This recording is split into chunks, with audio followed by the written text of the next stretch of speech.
The AI repository Hugging Face just suffered a security breach, but the attacker was not human. It was an entirely autonomous AI agent. We will break down exactly what happened. Welcome to 5-Minute AI News for Tuesday, July 21st, 2026. We are also tracking a new custom server chip from Google and a copyright lawsuit hitting the AI music space that could change how audio models are trained. Starting with that breach at Hugging Face, this represents a notable shift in cybersecurity. The repository's internal datasets and production infrastructure credentials were all compromised. What stands out here is the method. The attack was executed entirely by an autonomous AI agent system. It carried out thousands of coordinated actions to pull this off without human intervention. Hugging Face is now urging all users to rotate their stored access tokens and review account activity immediately. The technical forensics are perhaps the most concerning part. Defenders tried to use commercial AI models to respond to the incident, but those models actually hindered the process. Right. The safety guardrails on those commercial models prevented them from distinguishing the agent's live exploit data from simulated attacks. They essentially refused to process the malicious code for analysis because it violated their safety policies. This demonstrates that autonomous agents are capable of executing complex, multi-step attacks on critical AI infrastructure.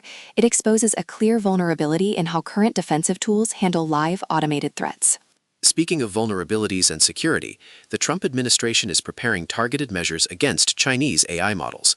It is being described as a slow-motion ban rather than an outright prohibition on the technology.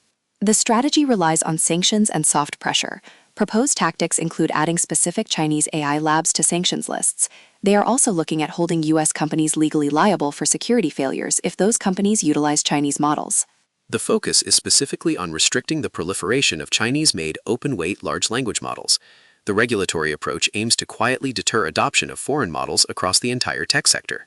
By raising the legal and financial stakes for using these models, the administration is effectively protecting the market position of domestic developers like OpenAI, Google, and Anthropic. It is a clear indicator of the increasing geopolitical friction in the global AI sector right now. Meanwhile, over at Google, the focus is on hardware efficiency. Alphabet is developing a new server chip codenamed Frozen V2, which takes a highly specialized approach to processing power. Instead of a general-purpose processor, this chip bakes the architecture of Google's Gemini models directly into the hardware silicon. These custom chips are currently scheduled for deployment in 2028.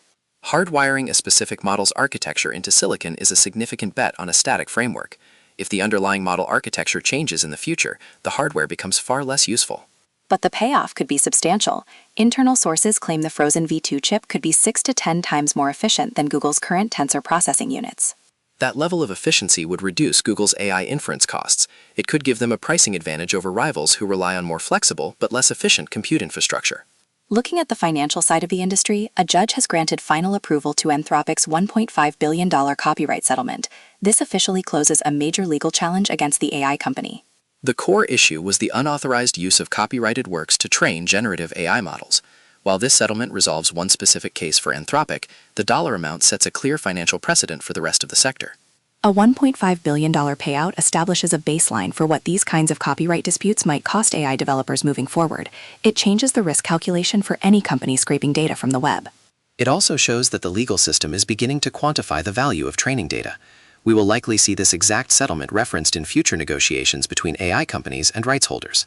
That precedent is especially relevant today, as Sony Music Entertainment has just filed a lawsuit in a New York court against the AI music generator Udio. The record label accuses the startup of infringing on the copyrights of its tracks to train its audio generation models.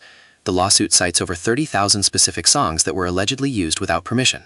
The filing includes iconic tracks like Elvis Presley's Hound Dog, Beyoncé's Say My Name, and Harry Styles' As It Was. This represents a direct strike by the traditional music industry against the rising wave of generative AI audio tools. It threatens the foundational training methods of companies like Udio, who rely heavily on vast amounts of existing audio to build and refine their models. It will be interesting to see if these copyright battles slow down development, or if models just become more autonomous, like the agent that compromised Hugging Face. That is all for today's episode. Please remember to like, subscribe, and leave us a review on Spotify and Apple Podcasts. Thanks for tuning in to 5-Minute AI News. Have a great day.